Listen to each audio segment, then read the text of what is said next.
हर रात जब आप अपने बिस्तर पर लेटते हैं और अपनी आंखें बंद करते हैं, तो एक पल ऐसा आता है जब आप इस दुनिया से गायब हो जाते हैं।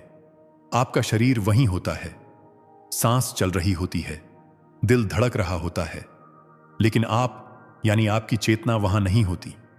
कभी आपने सोचा है कि उस समय आप कहां होते हैं? क्या नींद केवल शरीर की थकान मिटाने का एक तरीका है, या यह आत्मा की एक ऐसी गुप्त यात्रा है जिसके बारे में विज्ञान भी पूरी तरह नहीं जानता? हमारे प्राचीन शास्त्र कहते हैं कि नींद मृत्यु की छोटी बहन है, क्योंकि हर रात जब हम सोते हैं तो हम एक तरह से मर जाते हैं, और हर सुबह जब हम जागते हैं तो हमारा पुनर्जन्म होता है। लेकिन इस सोने और जागने के बीच के समय में आत्मा क्या करती है? क्या वह शरीर के पिंजरे में ही कैद रहती है, या वह उन लोगों की यात्रा पर निकल जाती है जो हमारी जागृत अवस्था से बहुत दूर हैं? आज हम उसी रहस्य से पर्दा उठाएंगे जो आपकी हर रात की नींद में छिपा है। गरुड़ पुराण और मांडूक्य उपनिषद में इस अवस्था का बहुत गहरा वर्णन मिलता है। शास्त्रों के अनुसार मनुष्य की चेतना की 3 अवस्थाएं होती हैं: जागृत, स्वप्न और सुषुप्ति। जागृत वह अवस्था है जिसमें अभी आप हैं, मेरी आवाज सुन रहे हैं और संसार को देख रहे हैं। इसमें आत्मा शरीर और इंद्रियों के माध्यम से काम करती है। दूसरी अवस्था है स्वप्न, जब शरीर सो जाता है लेकिन मन जागता रहता है। इसमें हम सपने देखते हैं। लेकिन सबसे रहस्यमयी अवस्था है तीसरी, जिसे सुषुप्ति कहा जाता है। यह वह अवस्था है जिसे हम गहरी नींद कहते हैं, जहां ना कोई सपना होता है, ना कोई विचार, बस एक गहरा सन्नाटा और अंधकार होता है। विज्ञान कहता है कि यह वह समय है जब दिमाग पूरी तरह शांत होता है, लेकिन अध्यात्म कहता है कि यही वह समय है जब आत्मा अपने शरीर के बंधनों को ढीला कर देती है और सूक्ष्म लोकों की यात्रा पर निकल जाती है। क्या आपके साथ कभी ऐसा हुआ है कि आप गहरी नींद में हों और अचानक आपको एक जोरदार झटका लगे, जैसे आप किसी ऊंचाई से गिर रहे हों और आपकी आंखें खुल जाएं, आपका दिल जोर जोर से धड़क रहा हो और आप घबरा जाएं? विज्ञान इसे हिप्निक जर्क कहता है और इसे मांसपेशियों का खिंचाव मानता है, लेकिन आत्म रहस्य की दृष्टि से यह कुछ और है। यह वह क्षण होता है जब आपकी आत्मा शरीर से बाहर निकलकर यात्रा कर रही होती है और अचानक किसी बाहरी आवाज या गड़बड़ी के कारण उसे बहुत तेजी से शरीर में वापस लौटना पड़ता है। आत्मा और शरीर का यह मिलाप इतना तेज होता है कि शरीर को एक झटका लगता है। यह इस बात का सबसे बड़ा सबूत है कि नींद में आत्मा शरीर से थोड़ा अलग हो जाती है। वेद कहते हैं कि आत्मा कभी नहीं सोती। सोना केवल शरीर और मन का स्वभाव है। आत्मा तो साक्षी है, वह निरंतर जागृत है। जब शरीर थक जाता है तो आत्मा उसे विश्राम देने के लिए अपनी ऊर्जा समेट लेती है। जैसे एक ड्राइवर गाड़ी रोककर बाहर टहलने निकलता है, वैसे ही गहरी नींद में आत्मा शरीर रूपी गाड़ी को खड़ा कर देती है और खुद अपने मूल स्रोत यानी ब्रह्मलोक या अन्य सूक्ष्म लोकों की ओर खींची चली जाती है। यही कारण है कि जब हम बहुत गहरी नींद से जागते हैं तो हमें एक अजीब सी शांति और ताजगी महसूस होती है। यह ताजगी केवल शारीरिक आराम की नहीं होती, यह उस दिव्य ऊर्जा की होती है जो आत्मा अपनी यात्रा से लेकर लौटी है। लेकिन यहां एक बहुत बड़ा प्रश्न उठता है। अगर हम हर रात किसी और लोक में जाते हैं, अगर हम देवी देवताओं या पितरों से मिलते हैं, तो हमें सुबह कुछ याद क्यों नहीं रहता? हम सब कुछ भूल क्यों जाते हैं? इसका उत्तर हमारे शास्त्रों में माया के आवरण के रूप में दिया गया है। जैसे बच्चा गर्भ में सब जानता है, लेकिन जन्म लेते ही रोता है और सब भूल जाता है, वैसे ही जब आत्मा सुषुप्ति लोक से वापस शरीर में प्रवेश करती है तो उसे विस्मरण का टीका लगा दिया जाता है। यह भूलना जरूरी है, क्योंकि अगर आपको रात की यात्रा याद रही, अगर आपको वह स्वतंत्रता याद रही जो शरीर के बाहर है, तो आप इस भौतिक दुनिया में वापस लौटना ही नहीं चाहेंगे। आप इस शरीर की सीमाओं में घुटने लगेंगे। इसीलिए प्रकृति ने यह व्यवस्था बनाई है कि आप यात्रा तो करें, ऊर्जा तो लाएं, लेकिन यादें वहीं छोड़ आएं। फिर भी कुछ यादें छूट जाती हैं, जिन्हें हम सपने कहते हैं। कभी कभी आपको ऐसा सपना आता होगा जो बहुत वास्तविक लगता है। आप किसी सुंदर जगह पर हैं, हवा में उड़ रहे हैं, या किसी ऐसे व्यक्ति से मिल रहे हैं जो अब इस दुनिया में नहीं है। और जब आप जागते हैं तो आपको लगता है कि यह सपना नहीं था, यह सच था। गरुड़ पुराण के अनुसार यह सच में आत्मा की यात्रा के अंश होते हैं। जब आत्मा शरीर से निकलती है तो वह समय और स्थान की सीमाओं से परे हो जाती है। वह पल भर में हजारों मील दूर जा सकती है। वह उन लोगों से मिल सकती है जो शरीर छोड़ चुके हैं। कई बार हमारे पूर्वज हमारे सपनों में आते हैं। वह हमें कोई संदेश देते हैं या बस हमें देखते हैं। यह केवल मन का वहम नहीं होता, यह दो आत्माओं का मिलन होता है जो एक ही स्तर पर, जिसे हम एस्ट्रल प्लेन या सूक्ष्म लोक कहते हैं, वहां मिले थे। इस यात्रा के दौरान आत्मा शरीर से पूरी तरह अलग नहीं होती। अगर वह पूरी तरह अलग हो जाए तो मृत्यु हो जाएगी। आत्मा और शरीर के बीच एक बहुत ही सूक्ष्म और चमकीला धागा जुड़ा रहता है, जिसे पाश्चात्य जगत में सिल्वर कॉर्ड या रजत रज्जू कहा जाता है, और हमारे योग शास्त्रों में इसे प्राण सूत्र कहा गया है। यह धागा अनंत लंबाई तक खींच सकता है। आत्मा ब्रह्मांड के किसी भी कोने में चली जाए, यह धागा उसे वापस उसके शरीर तक खींच लाता है। जब हम सुबह जागते हैं तो यह वही धागा है जो आत्मा को वापस शरीर के ढांचे में फिट करता है। मृत्यु के समय यही धागा टूटता है, लेकिन नींद में यह बना रहता है। अब जरा एक गहरे रहस्य की ओर चलते हैं। हमारे अर्षियों ने कहा है कि नींद में हम केवल इधर उधर नहीं भटकते, बल्कि हम अपने कर्मों के हिसाब से अलग अलग लोकों में जाते हैं। एक सात्विक व्यक्ति जो दिन भर अच्छे कर्म करता है, पूजा पाठ करता है और जिसका मन शांत है, उसकी आत्मा नींद में उच्च लोकों की ओर जाती है। वहां उसे दिव्य ऊर्जा मिलती है, ज्ञान मिलता है। इसलिए ऐसे लोग कम सोने पर भी तरोताजा रहते हैं।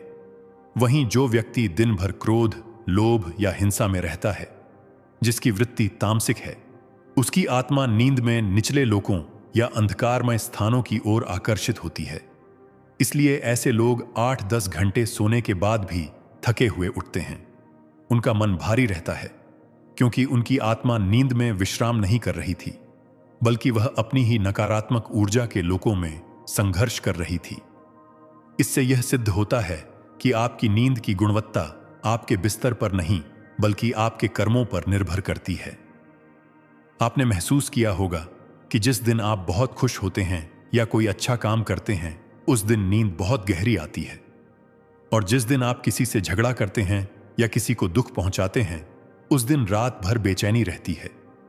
वह बेचैनी शरीर की नहीं होती, वह आत्मा की होती है, क्योंकि नकारात्मक कर्म आत्मा के पैरों में बेड़ियां डाल देते हैं और उसे ऊपर के लोकों में जाने से रोकते हैं।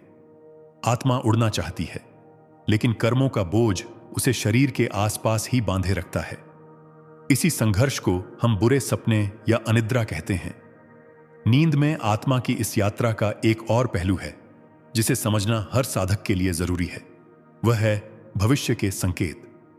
क्या आपके साथ कभी ऐसा हुआ है कि आपने सपने में कोई घटना देखी हो और कुछ दिनों बाद वह सच हो गई हो? इसे हम पूर्वाभास कहते हैं। यह कैसे संभव है? अगर सपना केवल दिमाग की उपज है, तो वह भविष्य कैसे जान सकता है? इसका उत्तर यह है कि जब आत्मा शरीर की सीमाओं से बाहर निकलती है, तो वह समय काल से भी ऊपर उठ जाती है।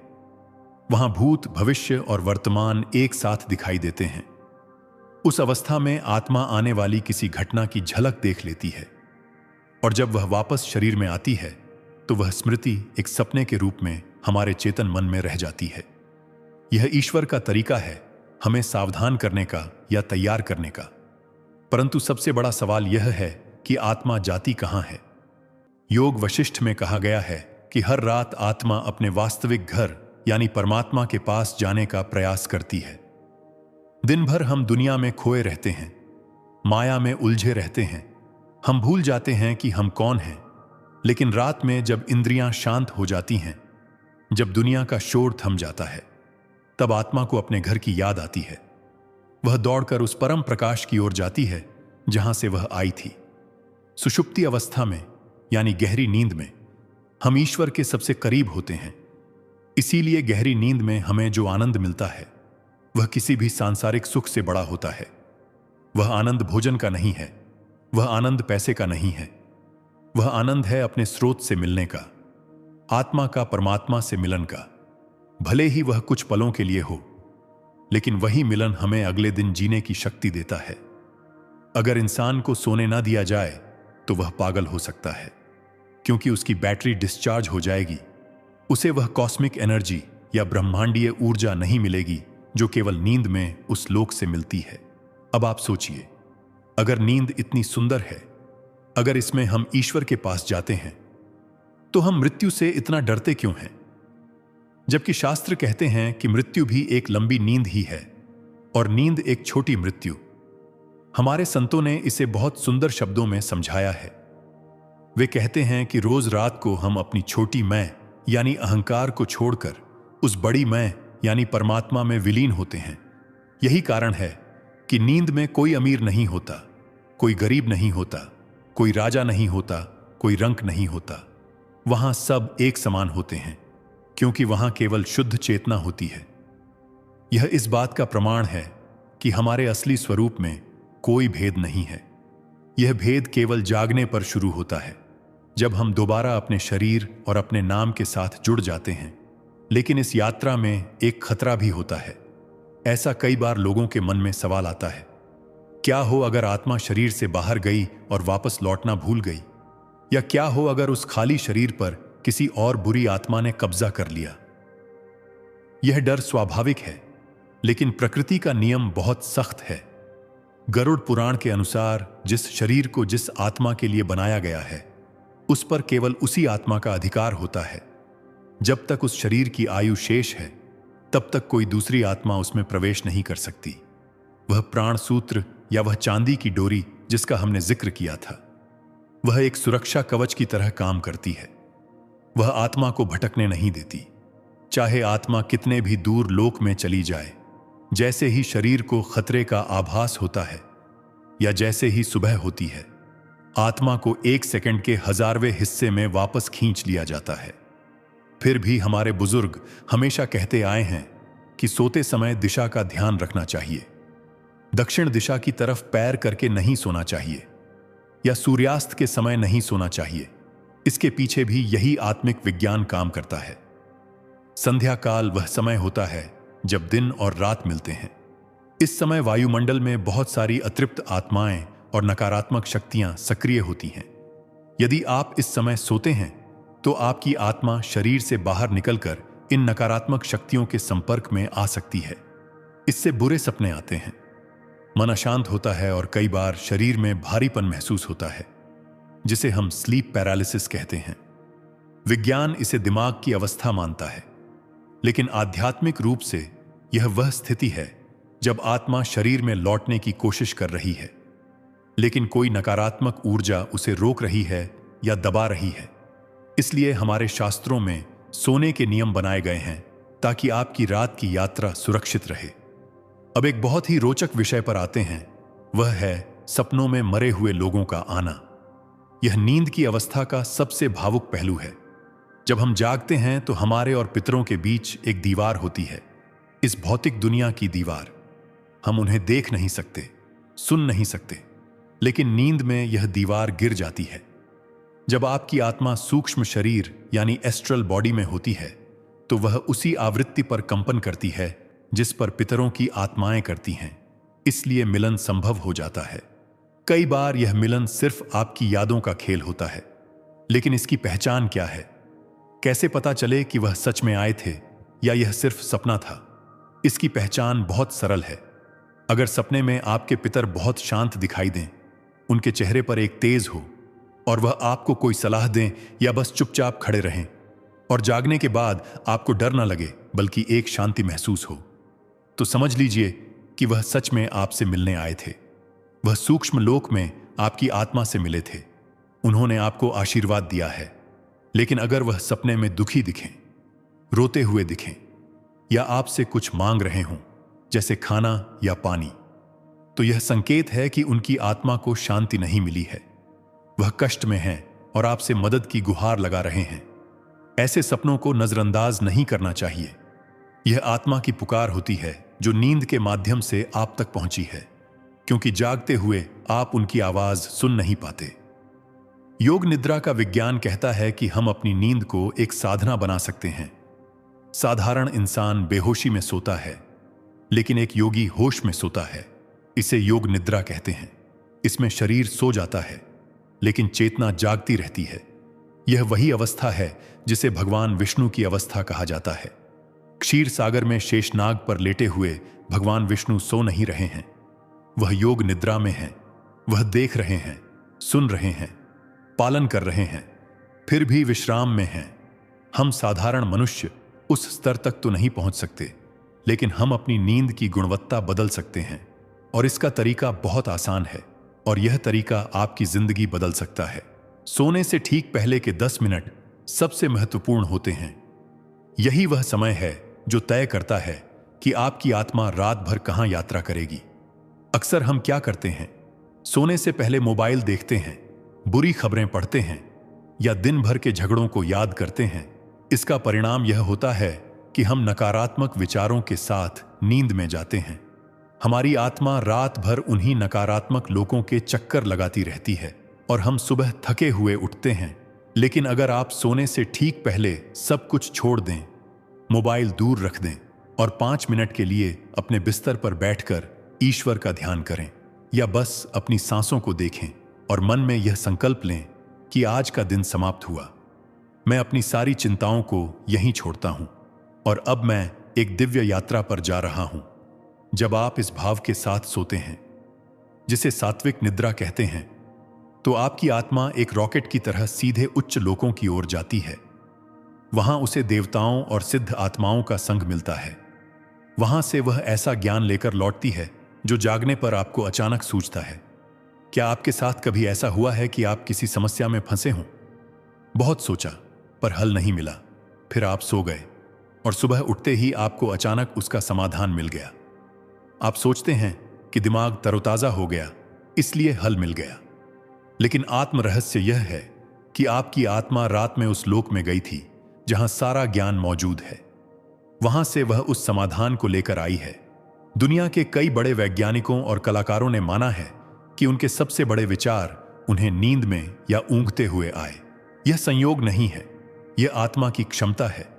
लेकिन क्या नींद हर रात हमें उसी एक जगह ले जाती है? नहीं, यह हमारे भाव पर निर्भर करता है। एक मां जब अपने बच्चे के बगल में सोती है तो उसकी आत्मा रात भर उस बच्चे की आत्मा के चारों ओर एक सुरक्षा घेरा बनाकर रखती है। उसका शरीर सोता है पर उसकी आत्मा पहरा देती है। इसीलिए बच्चे के जरा सा हिलने पर भी मां की आंख खुल जाती है। यह कोई बायोलॉजिकल अलार्म नहीं है, यह आत्मिक कनेक्शन है। इसी तरह जब हम किसी से बहुत प्रेम करते हैं तो नींद में हमारी आत्माएं अक्सर एक दूसरे से मिलती हैं। इसलिए प्रेमी अक्सर कहते हैं कि उन्होंने एक जैसा सपना देखा या एक ही समय पर एक दूसरे को याद किया। नींद में दूरियां मिट जाती हैं। वहां ना कोई वीजा लगता है, ना टिकट। आत्मा बस संकल्प मात्र से वहां पहुंच जाती है जहां उसका प्रेम है। गरुड़ पुराण में एक और गहरा राज छिपा है।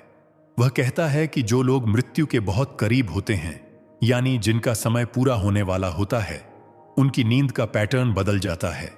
वह या तो बहुत ज्यादा सोने लगते हैं या उनकी नींद बिल्कुल उड़ जाती है। ऐसा इसलिए होता है क्योंकि उनकी आत्मा धीरे धीरे शरीर से अपना बंधन ढीला करना शुरू कर देती है। वह उस लोक की तैयारी शुरू कर देती है जहां उसे हमेशा के लिए जाना है। ऐसे लोगों को अक्सर सपने में अपने मरे हुए रिश्तेदार दिखने लगते हैं। वह उन्हें लेने आने लगते हैं। यह डरावना नहीं है, यह आत्मा का स्वागत समारोह है। नींद उन्हें रिहर्सल करवाती है कि कैसे शरीर छोड़ना है, ताकि जब अंतिम समय आए तो उन्हें डर ना लगे। नींद एक वरदान है जिसे हम समझ नहीं पाते। हम इसे सिर्फ समय की बर्बादी समझते हैं। हमें लगता है कि अगर हम कम सोएंगे तो ज्यादा काम करेंगे, लेकिन हम भूल जाते हैं कि शरीर मशीन नहीं है और आत्मा गुलाम नहीं है। उसे हर रात अपने घर जाना होता है। उसे हर रात अपनी बैटरी चार्ज करनी होती है। अगर हम उसे यह मौका नहीं देंगे तो हम अंदर से खाली होते जाएंगे। डिप्रेशन, चिंता, तनाव, यह सब और कुछ नहीं, बस आत्मा का रोना है। वह चीख चीख कर कह रही है कि मुझे विश्राम चाहिए, मुझे मेरे स्रोत से मिलने दो, मुझे उस लोक में जाने दो जहां शांति है। तो सवाल यह है कि हम अपनी रात की यात्रा को कैसे सुधारें, कैसे हम यह सुनिश्चित करें कि हम हर रात नर्क या अंधकार में नहीं बल्कि स्वर्ग और प्रकाश में जाएं? इसका जवाब हमारे अर्षियों ने संकल्प शक्ति में बताया है। सोने से पहले आप जो आखिरी विचार अपने मन में डालते हैं वही आपकी रात की दिशा तय करता है। अगर आप डर के साथ सोएंगे तो डरावने लोक में जाएंगे। अगर आप कृतज्ञता यानी थैंक यू के भाव के साथ सोएंगे तो देवताओं के लोक में जाएंगे। यह आपके हाथ में है कि आप अपना टिकट कहां का कटाते हैं। इस पूरी चर्चा का सार यही है कि नींद केवल एक शारीरिक क्रिया नहीं है, यह आत्मा की मुक्ति का एक दैनिक अभ्यास है। हर रात ईश्वर हमें यह अवसर देते हैं कि हम अपने शरीर के पिंजरे से बाहर निकलकर अपनी असलियत को पहचान सकें। अगर आप अपनी नींद को सुधार लेंगे तो आपका जागृत जीवन अपने आप बदल जाएगा। तो अब सवाल आता है कि हम क्या उपाय करें जिससे हमारी यह आत्मिक यात्रा सुरक्षित और पवित्र हो। गरुड़ पुराण और हमारे बुजुर्गों के अनुसार सोने से पहले ये 3 छोटे नियम जरूर अपनाने चाहिए। पहला नियम है शुद्ध। अपने बिस्तर पर जाने से पहले अपने हाथ और पैर ठंडे पानी से जरूर धोएं। विज्ञान कहता है कि इससे शरीर का तापमान सही होता है, लेकिन शास्त्र कहते हैं कि दिन भर हम जिन स्थानों पर चलते हैं वहां की नकारात्मक ऊर्जा हमारे पैरों से चिपक जाती है। धोने से वह ऊर्जा हट जाती है और आप बिस्तर पर पवित्र होकर चढ़ते हैं। दूसरा नियम है दिशा। कभी भी उत्तर दिशा की ओर सिर करके मत सोइए, यह मृत्यु की दिशा मानी जाती है। हमेशा पूर्व या दक्षिण की ओर सिर करके सोएं। दक्षिण दिशा यम की दिशा है और जब हम वहां सिर रखते हैं तो हम यम के नियमों के प्रति समर्पण दिखाते हैं, जिससे हमें गहरी और सपना रहित नींद मिलती है। तीसरा और सबसे महत्वपूर्ण उपाय है क्षमा। बिस्तर पर लेटने के बाद और आंखें बंद करने से पहले उन सभी लोगों को मन ही मन माफ कर दें जिन्होंने आज आपको दुख दिया, और उन सभी से माफी मांग लें जिन्हें आपने दुख दिया। अपने मन से हर बोझ उतार दें। कहिए, हे परमात्मा, आज का दिन मैं आपको सौंपता हूं। मेरे अच्छे कर्म भी आपके और बुरे कर्म भी आपके। मैं अब खाली होकर सोना चाहता हूं। जब आप इस खालीपन के साथ सोएंगे तो यकीन मानिए आपकी आत्मा सीधा उस परमधाम की यात्रा करेगी जहां केवल शांति और आनंद है। याद रखिए, नींद मृत्यु का रिहर्सल है। जिस तरह हम रोज कपड़े बदलते हैं, उसी तरह नींद हमें सिखाती है कि शरीर छोड़ना कितना आसान और स्वाभाविक है। जो नींद को समझ लेता है उसका मृत्यु का भय हमेशा के लिए समाप्त हो जाता है। अगली बार जब आप सोने जाएं तो डरिए मत, बस मुस्कुराइए कि अब आप अपने असली घर जाने वाले हैं। अगर आज की इस वीडियो ने आपको अपनी नींद और आत्मा को एक नए नजरिए से देखने में मदद की है तो नीचे कमेंट में लिखिए, मैं शांत हूं। इस वीडियो को अपने उन दोस्तों और परिवार वालों के साथ शेयर करें जिन्हें बुरे सपने आते हैं या जो नींद की गोली खाकर सोते हैं। शायद यह ज्ञान उनकी रातें बदल दे। और ऐसे ही आत्मिक रहस्यों को जानने के लिए चैनल आत्म रहस्य को सब्सक्राइब करना न भूलें। शुभ रात्रि, शुभ यात्रा।